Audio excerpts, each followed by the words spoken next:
Canal Pet está de volta e hoje a gente traz um assunto que serve de alerta. Olha, cães e gatos podem ser acometidos pelo câncer e é sobre os avanços na oncologia da medicina veterinária o programa de hoje.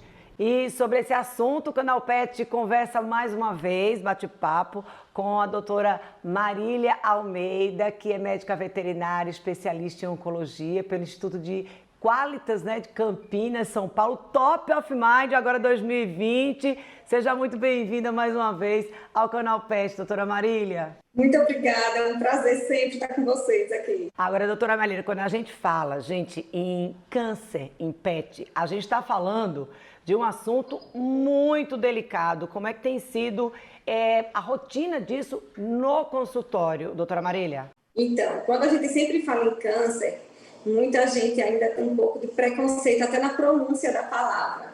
Fala aquela doença, meu cachorro está doente, mas graças a Deus essa cultura vem mudando bastante. O Brasil hoje, ele se apresenta como, no ranking mundial, segundo a Forbes, como segundo. Em 2020 ele conseguiu ultrapassar o Reino Unido. A gente só perde para os Estados Unidos no mercado pet em geral. Eles consomem 50%, a gente está ali com 6,4%, mas o Reino Unido já foi para 6,1%. Então, para chegar nos Estados Unidos é um período mais longo. Mas, assim, a cultura brasileira vem mudando bastante. As pessoas elas estão mais interessadas em saber as especialidades, elas buscam mais cedo as especialidades, os colegas, assim, caminham sempre mais cedo, então eles estão tratando, estão ajudando os pets, estão dando qualidade. E, assim, a grande maioria, isso é vindo já de muitos anos. Então, a gente tem muito cachorro idoso, a gente tem muito gato idoso. Então, no decorrer dos anos, acontece que as células, porque o câncer em si é uma doença multifatorial, não é apenas uma causa. Existem algumas causas que provocam essa doença. Então, com o decorrer dos anos, a facilidade, a tendência dele vir a ter um câncer, os fatores ambientais, genéticos, de ambiente, mas graças a Deus, principalmente no nosso estado, a gente tem tido assim um feedback incrível com os tutores. Agora, quando a senhora falou aí, a gente tem um encaminhamento. O tutor, ele não vai direto para o especialista em oncologia, ele tem, e aí a importância, tá, gente, que a gente está frisando aqui, quase toda edição do Canal Pet, visita regular ao veterinário para prevenir várias doenças. Já trouxemos problemas oculares, já trouxemos problemas renais, que é muito importante. E agora quando a gente está falando da questão de câncer, aí é que é bastante importante mesmo, porque às vezes até os sintomas, difícil para o tutor perceber determinados sintomas. Sim. Eu tenho poucos tutores que vêm por conta própria. Minha grande maioria realmente são encaminhadores dos clínicos, dos outros especialistas, dos parceiros, que eles identificam nessa rotina. Uma simples vacinação, você diz assim, vou vacinar anualmente meu pet. Mas o veterinário, ele está ali, ele fica de olho, ele faz, isso aqui não tinha, então vamos investigar, vamos examinar. E muitos tutores, eles não conseguem identificar. Então, assim, o que a gente consegue visualizar no animal, na palpação física, no exame físico, isso ajuda muito. E é por isso a importância de exames de rotina também, ultrassonografias, raio-x de tórax, ecocardiogramas, entre outros motivos, em outros exames que a gente pode complementar no nosso check-up semestral, no nosso check-up anual, que a gente consegue identificar muito mais inicial, Então, assim, o tutor, ele conhece muito o seu pet. Então, eu sempre peço, gente, faz carinho no seu gato, faz carinho na sua gata, e nos seus cães, palpa as mamas, observa como é que elas estão, tem uma feridinha em ponta de focinho, tem uma feridinha na pontinha da orelha, fica de olho, procura o médico veterinário, investiga, porque pode ser um sinal inicial ali de algum tipo de câncer. E que não seja câncer, que torce para que não tenha esse diagnóstico, mas que você já resolveu um outro problema que pode também evoluir para um quadro mais grave. Processo inflamatório, processos crônicos, processos infecciosos, tem que ser tratado. Tudo no início é muito mais simples para a gente tratar. E aí a gente está fazendo esse alerta, gente, porque olha, como a doutora Marília falou, você faz o carinho ali no gato, faz o carinho ali no cachorro, percebe alguma alteração.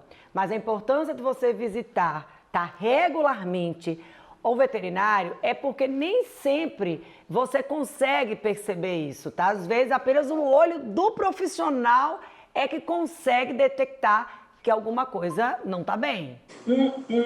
Uma unha, que a unha dele sempre fica machucada, já tem mais de 3 meses que machuca. Às vezes não é uma unha machucada, às vezes é um tipo de tumor que está dando na base da unha.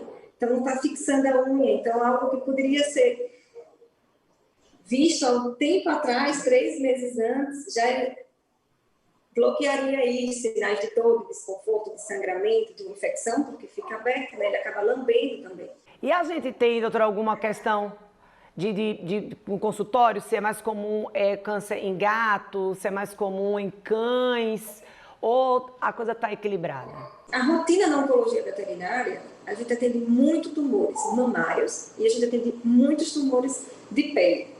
Sejam eles tumores mamários de gata ou de cadelas, mas o que acontece? As gatas ainda têm uma incidência maior, porque até pouco tempo atrás, muitas pessoas ainda faziam uso da vacina anti-cio, como eles chamam, que é o uso do contraceptivo, para elas não emprenharem.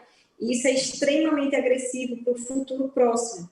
Então, tumores mamários agressivos, tumores mamários não responsivos à quimioterapia, tumores mamários ulcerados. Então, tende a diminuir com o decorrer dos anos. A gente já está vendo menos, mas a gente ainda vê o suficiente de sempre carimbar aqui, pisar nessa tecla aqui, apertar nessa tecla que ainda tem gente fazendo os contraceptivos. Isso é extremamente grave. A gente vai a um rápido intervalo, daqui a pouco a gente volta com o nosso bate-papo com a doutora Marília. A gente sabe que esse assunto de oncologia gera muitas dúvidas, então não sai daí, tá? Aproveita para seguir a gente lá nas redes sociais, seu canal Pet, a gente volta já.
A gente tem dois problemas, então, que a gente vai conversar agora.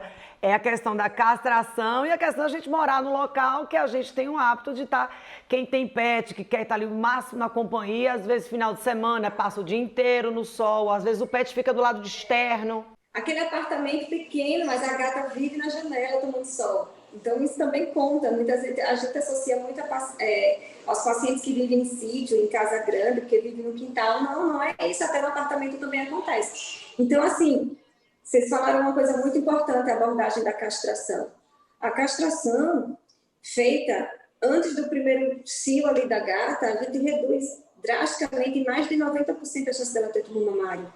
Nas cadelas, depois do segundo cio, a gente consegue reduzir bastante, mais de 60%, 70%. Por que é que a gente não indica castrar antes do primeiro cio na cadela? Porque ela necessita realmente, para o futuro, não ter nenhum problema urinário, com outros tipos de doenças hormonais. Então, a gente precisa desse amadurecimento da cadela.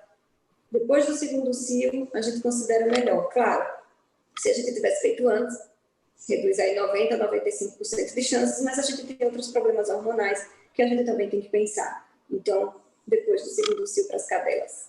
E os machos, né, que muito homem tem preconceito em castrar o macho, né? Mas assim, eles não vão perder a masculinidade do pet, né? Isso não existe. Mas a gente vai diminuir inúmeras chances do paciente ter uma inflamação futura da próstata, um aumento do tamanho da próstata, isso incomoda, começa a ter dificuldade para defecar, para urinar. Então, é extremamente importante. Evita também as fugas, Dânia. Tem muito cachorro que foge porque vê cadela no cio. Isso também vai diminuir a população, vai diminuir o índice de tumores venéreos transmissíveis, né, dessas cadelas que vivem em rua. É extinto animal, a gente não pode bloquear 100%. Não, meu cachorro ele não vai sair de casa. Qualquer oportunidade que ele tiver, ele vai escapar. Sol, você falou o problema. Olha, Dânia, sol, o que fazer? Porque, por exemplo, o gato tende ali, a gente não tem como estar tirando ali o gato da janela. O pet, o cachorro, gente, que eu observo, que assim, eu também tenho pet, e o que eu observo é que qualquer brechinha que ele encontra, qualquer fresta que ele encontra que tenha incidência de sol, de repente ele está ali tomando sol. E aí a gente acha bonitinho, não, tá pegando a vitamina D, vai ser bom para a imunidade, que a gente sempre costuma trazer, relacionar com o humano, né? Qual é o limite disso? O que o tutor pode fazer? E, inclusive, na hora de levar para a praia o pet? Então, eu nunca, assim, nunca proíbo de ir para a praia, de chegar aí ao sol. O que acontece? Evitar o sol naqueles horários mais quentes, entre 10 horas da manhã e 4 horas da tarde. Os cães e os gatos, eles amam ficar com a barriguinha para cima tomando sol. Então, se você não tem como manter esse horário, o animal mais isolado dentro de casa, começa a pegar a rotina de você passar protetor solar, protetor em spray, né? Existem protetores solares já específicos para pet, principalmente os animais de pelagem clara, porque eles não têm muito pelo também aqui na região da... Então pode passar aqueles protetores aqui, por exemplo, aqueles protetores que o pessoal vindo até coloridinhos aqui.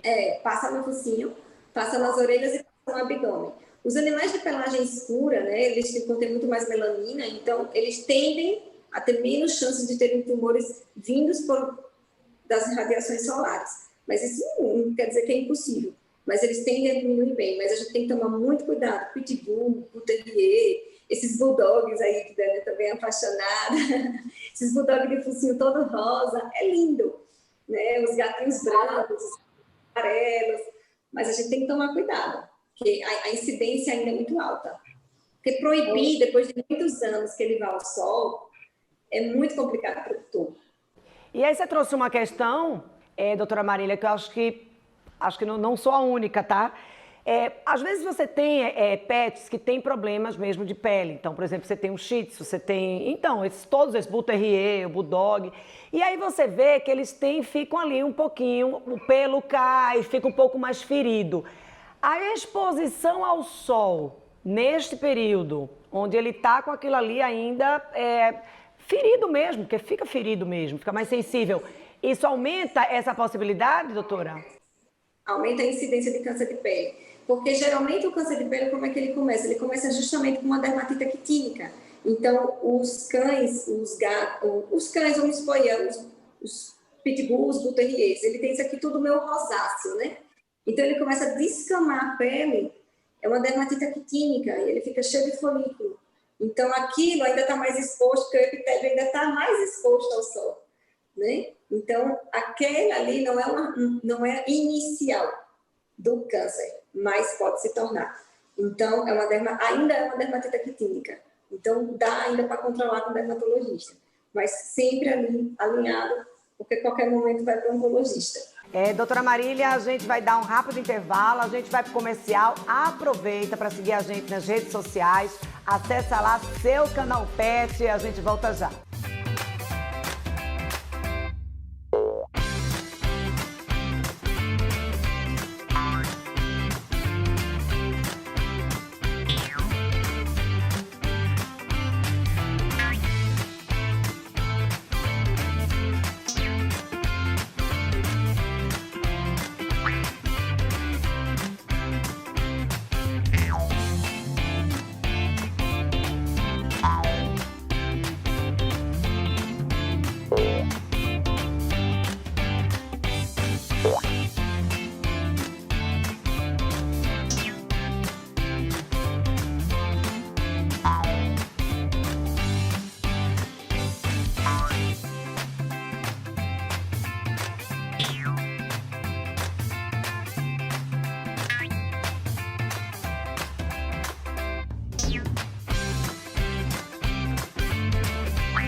a gente volta com mais um bloco aqui do seu canal Pet, falando sobre câncer em cães e gatos, batendo um papo aqui com a doutora Marília Almeida. Doutora Marília, eu já queria voltar aí para a parte prática, tá? Falando sobre o tratamento específico de cães e gatos, tratamento de câncer, quimioterapia, se é feito nos humanos, como é que são os sintomas, os efeitos. Então, o tratamento na medicina veterinária para a oncologia, né, que é a quimioterapia, a gente também tem que citar a cirurgia, porque muitos dos tumores, eles são cirúrgicos, né? Então, a gente envolve a cirurgia e a quimioterapia. Hoje a gente tem algumas quimioterapias disponíveis, né? A quimioterapia que a gente chama que vem antes da cirurgia, neoadjuvante, a que vem depois da cirurgia, as quimioterapias paliativas, que são aqueles casos também que a gente sabe que não oferece a cura totalmente do paciente, mas a gente necessita realizar no sentido de dar mais qualidade e um tempo maior para esse PET, certo? E, naturalmente, o pessoal pergunta, todos têm cura? A grande maioria tem uma cura, mas a gente sempre pede, Dânia, que retornem ao consultório, que façam os check-ups, porque qualquer recidiva a curto, médio ou longo prazo, a gente se antecipe, né? Que a metástase não é só uma recidiva ali, não é aquela recidiva local do câncer. Metástase é uma recidiva do câncer em um sítio secundário. Então, se ele teve uma neoplasia mamária e recidivou na mama, certo? A gente vai operar, a gente vai cuidar, mas a gente tem que lembrar que está lá o pulmão, está lá o fígado, está lá os ossos, né? Então, a gente tem que dar sequência ao tratamento, porque ele está de alta, mas a gente precisa monitorar, porque a recidiva, infelizmente, pode existir. Tem algum tipo de câncer, tanto em cães quanto em gatos, que a gente considere que são os índices de cura sejam maiores ou que sejam menores? Vou dar um exemplo. O tumor pode ser maligno, Dani, mas ele tem um comportamento benigno. E ele pode ser maligno e ter um comportamento agressivo. Então, esses de comportamento benigno, muitas vezes a gente corrige numa cirurgia, a gente consegue fazer uma quimioterapia, a gente oferece a cura com muito mais tranquilidade, porque ele tem um comportamento benigno, certo?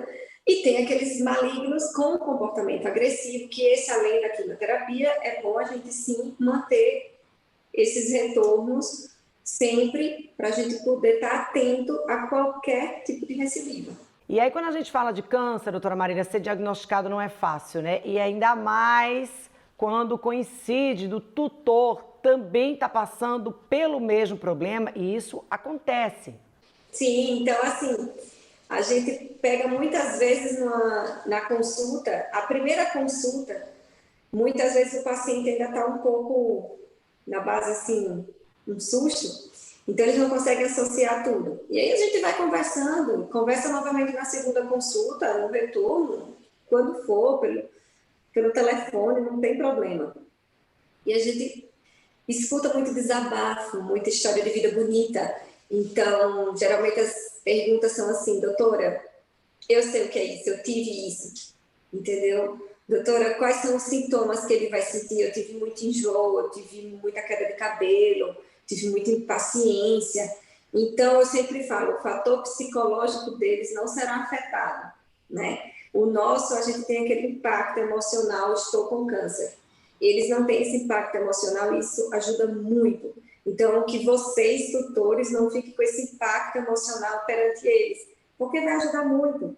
Então, claro, pode causar náusea, pode causar enjoos, a quimioterapia vai agir rápido nas células que estão se multiplicando rápido. Pode causar baixa da imunidade. Então, a gente tem que estar ali sempre atento. E os tutores têm muito isso, eles se sentem muito amparados quando a gente faz calma. Eles não têm a queda de cabelo exacerbada como a gente percebe nos humanos, eles não têm aquela impaciência que a gente percebe, aquele medo, aquela briga consigo mesmo, quanto tempo eu tenho de vida, quantos anos eu tenho de vida, eu vou ficar curado, eu não vou ficar curado. O cachorro, ele quer ser feliz, ele quer brincar, ele quer comer, ele quer ter qualidade de vida, e ele sabe, ele demonstra no olharzinho deles, entendeu? E isso é muito importante para eles, então eu sempre peço, O impacto emocional que a gente tem na medicina humana, a gente não tem com os nossos pacientes pets, a gente tem com a família em geral. Então, a gente acaba sendo um pouco psicólogo também. E os hábitos? A senhora falou aí agora que, por exemplo, o pet quer ser feliz, o cão, o gato, eles querem passear. Então, assim, a resposta positiva para o tratamento é exatamente o hábito de ser feliz. O que faz aquele pet feliz? É passear, é brincar, aquilo ali ajuda. Mas que outros hábitos a gente pode falar que afetam e acabam provocando ou acelerando esse diagnóstico? Não só a rotina, como alguns costumes do ambiente. Por exemplo, que tem pessoas que fumam, então a nicotina, quando o pessoal fuma, solta aquele cigarrinho, né, o pozinho que cai. Então, o que é que acontece? Aquilo ali ele fica aderido em superfícies baixas. E onde o seu gato se encontra? Nas superfícies baixas, no chão, no sofá, nas cortinas. Então, aquilo é muito agressivo, é muito nocivo para o gato. Inúmeros tumores dos gatos vêm de casa de fumantes. Então, não só o tumor de pulmão, como tumores também, como os carcinomas espinocelulares, que são aqueles que acabam necrosando uma parte da face, é muito nocivo. E é aquela substância tóxica ali o tempo inteiro, entendeu? A gente tem que pensar que substâncias tóxicas são agressivas. Então, o cigarro não vai fazer só mal para o tutor, como vai fazer mal para o pet dele. Então, eu sempre peço, observem todas as cicatrizes que não fecham, observem todas as feridas que sempre ficam, cicatrizam e voltam, sempre observem bolinhas em subcutâneo, que são aqueles nódulos, por mais que sejam macios, por mais que pareçam um lipoma, que é um nódulo de gordura, mas observem, peçam ajuda ao médico veterinário, peçam para examinar. Existem as citologias, que são uma forma de você conseguir identificar o tipo celular daquele nódulo. Então, se realmente for um nódulo de gordura, bacana, a gente vai monitorar, mas e se não for? Vamos antecipar uma agressividade disso aí e vamos tomar conta. Vômitos, emagrecimento rápido, tristeza, não querer comer, sangue na urina, sangue e fezes, não que isso seja característico do câncer, mas a gente precisa investigar, né, Daniel? Porque às vezes não é o câncer, mas existem outras patologias que a gente vai poder ajudar. E a gente vai encaminhar para um especialista, para o clínico, independente do caso, mas a gente precisa dar qualidade para eles sempre. Muito obrigada pela participação aqui no nosso programa, nessa edição especial. Parabéns, Top of Mind, né? 2020. Tenho certeza que isso aí é resultado de muito amor pela profissão. Os tutores e os pets agradecem. Essa edição do Canal Pet fica por aqui, mas continua acompanhando a gente lá nas redes sociais. Você sabe, qualquer edição disponível lá no YouTube para você assistir, compartilhar. Quantas vezes quiser, a gente volta a se encontrar na próxima edição. Até lá!